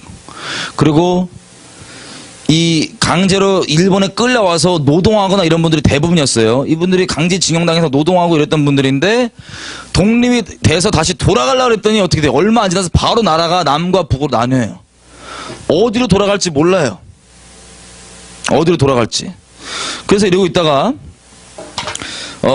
이들이 갈등하고 있다가 이들은 원래 이 일본 땅에서 조선 사람으로서의 정체성을 지키겠다고 치열하게 마음을 지키고 싸웠던 사람들입니다. 조선족 뭐 학교 다니느라고 만들어갖고 열악하지만 이걸 막 운영해 가고 조선족 그 교복 입고 맨날 조선족 욕먹고 그리고 독립된 이후에도 갈 데가 없이 거기 남아있으니까 어디를 갈지 모르니까 난 분명히 하나 된 나라에서 나왔는데 두 개로 나눠주니까 갈 데를 모르는 거예요. 이들이. 그래서 갈등하고 있다가 막 이들은 한 손에는 공부하고요. 한 손에는 책 들고 한 손에는 막 돌 들고 싸웠다 그래요. 왜냐면 막 경찰이가 막 와갖고 어떻게든 막 와해시키려고 그러고 막 하니까 조선인으로서 정체성을 지켜야 된다고. 이렇게 일본 땅에서 이방인 취급당하면서 겨우겨우 나는 조선인이다 그러고 정체성을 버티고 있는데 나라는 나뉘어져 있는 거예요. 근데 그 중에서 어디를 조국으로 할지 모르는데 대한민국은 이제 먹고 살고 있었고 또 북녘 땅에서 아시다시피 북한 정권은 우리나라에 대한 어떤 언약을 부르심을 회방하려고 하는 게 우선순위예요. 가장 우선순위. 이 목적을 위해서 모든 걸 다 하는데 조선족 조선인들 일본 땅에 있는 조선인들에게 갑자기 딱 이들이 와갖고 돈을 내주는 거예요. 니네 어렵지? 난 너희를 기억하고 있다. 내가 니네 조국이다. 그래갖고 그 어려운 상황에서 은혜를 쫙 받은 거예요. 이 조선인들이 일본에 있는 은혜 쫙 받아갖고 와 북한이야말로 우리 조국이구나. 그래서 통일될 때 우리가 이질감 느껴지면 안 되니까 우리가 쟤네가 받는 교육을 똑같이 받자 그래서 주체사상 교육을 그대로 받아요. 이게 조총련입니다. 여기서 간첩들 많이 나오죠. 자, 근데 이들이 제가 학교를 한번 가봤어요. 조총련 학교를. 갔더니 정말 열악한 상황 가운데 있어요. 뭐 선생도 많이 없고요. 이 부모들이 자기 자식들을 가르치겠다고 정체성 조선인으로서 정체성 가르치겠다고 이렇게 하고 있고요. 학교의 유리도 지금 같은 현대 일본인데도 유리창에 스카치 테이프 붙이고 있어요. 깨진 거. 그리고 이들이 막 투쟁해갖고 정식 학교를 인정받았고요. 학부모들이. 또 투쟁해갖고 축구 뭐 이런 대회도 공식으로 나갈 수 있게 됐고요. 축구 대회를 아무리 나가도 학생 숫자가 안 맞아요. 축구는 최소한 11명 있어야 됩니다. 그리고 후보들이 있어야지 이걸 바꿔서 뛸 수 있는데 10명 있어요. 선수가. 10명에서 전국대회 나가 뛰고 뭐 겨우겨우. 이런 게 이들이 겪었던 이 조총련들이 겪었던 일들입니다. 그래서 한 가지 샘플 예를 들면 이충성이라고 하는 축구 선수가 있어요. 이충성. 이 사람은 뭐 하는 사람이냐면 이제 조총련이에요. 조선학교에 자랐어요. 그런데 사실 이 젊은 이런 애들은 뭐 주체사상 이런 거 배우지만 뭐 확실한 개념은 없어요. 그냥 배우니까 배우는 거지. 그렇다고 그게 옳다는 건 아니에요. 근데 이게 한국이건 북한이건 조국이라고 생각하니까 한국에 와서 국가대표를 한 거예요. 청소년. 그래서 한국에 와갖고 이제 파주 이제 트레이닝 센터에 모였습니다. 그 이게 하는데 자기 꿈에 그리던 조국 아니에요. 어떻게든 나는 일본 땅에서 나는 이방인 취급받고 멸시받고 무시당하지만 내 조국은 날 반겨주겠지. 이런 마음에 이제 간 거예요. 근데 전화가 왔습니다. 이충성 선수가 아버지한테. 아버지, 반쪽발이가 뜻이 뭐예요? 반쪽발이가. 아버지가 그 의미를 얘기해 주니까 이게 너무 충격받은 거예요. 왜냐면 자기는 일본 땅에서 그렇게 이방인 취급받고 이렇게 하지만 나는 조선인이다. 나는 그래도 한국 사람이다 이러고 정체성을 지키고 있었는데 내 고향 땅 와봤더니 여기서도 이방인 취급받는 거예요. 그래서 너무 충격받고 이충성 선수가 귀화를 해요. 정체성이 혼란을 겪는 거예요. 나는 그건 뭘까? 정체성이 혼란을 겪다가 귀화를 합니다. 보통 이제 일본 분들이 귀화를 하면 일본 이름으로 바꿔요. 근데 이 사람은 나는 일본으로 귀화하지만 나는 이충성이다. 그래서 이충성이라는 이름 그대로 씁니다. 일본 국가대표 선수죠. 축구. 이게 이충성 선수입니다. 얼마나 가슴 아픈 일입니까 이게. 정말 놀랍게도 주님 안에서 제가 있을 때 이 조총련 학교 갔다 와 주님께서 통곡하는 마음을 주시는 거예요. 어떤 마음을 주셨냐? 우리 민족의 부르심이요. 비록 우리의 죄악 때문에 이런 일들을 겪고 있지만 그 와중에서도 하나님께서 합력하여서 선을 이루어주시는 부분은 이스라엘 향한 총체적인 직접적인 위로의 부르심이 있는데, 여러분 이스라엘 사람들이 유대인들과 사마리아인들의 그 갈등을 아세요? 마치 이들이 사마리아인과 같은 사람들이에요. 사마리아인과 이방에서도 이방인 취급받고 본 유대인들과 이스라엘 사람들에게서 이방인 취급받는 이 혼혈 사마리아인이라고 하는 이들은 자기는 하나님 믿는다 이거예요. 이 민족적 정체성의 갈등까지도 우리 민족이 합력하여서 주님께서 그 이스라엘 향한 직접적인 위로를 위해서 합력할 선을 이루어주시는 부분이 있는 거예요. 여러분 마찬가지입니다. 우리가 왜 여러분들이 지금 이 자리까지 나와 있고, 또 우리가 왜 조선족이 있고 고려인들이 있고 이렇게 조총련 뭐 민단 이렇게 나눠져 갖고 일본에서도 있고, 이게 왜 그러냐면요, 이스라엘 향한 총체적인 우리의 죄악 때문이지만 그 와중에 이스라엘을 직접적으로 위로할 수 있는 총체적인 부르심 때문에 이런 게 있는데, 하나님께서 이것을 너무 가슴 아파하시더라고요. 마치 엘레리라바 사박단이 이스라엘 민족에 외칠 때 주님께서 꾹 참고 계시지만 마음 아파졌던 그 마음처럼 이 조총련들과 조선족들과 이분들을 생각하실 때 주님께서 갖고 있는 그 마음이 동일하게 있더라고요. 엄청나게 주님 앞에 울었었습니다. 여러분 이게 이스라엘 향한 직접적인 위로의 부르심, 이게 바로 우리 민족적인 부르심입니다. 기도 좀 했으면 좋겠어요.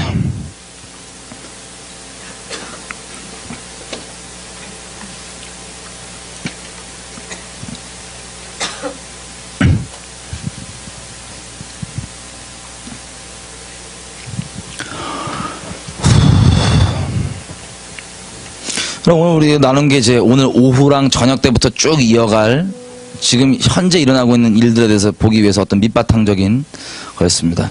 여러분 지금 들으신 것들이요, 너무 뭐 시험되고 이러시면 그냥 다 버리세요. 그냥 한 가지만 딱 잡으시면 됩니다.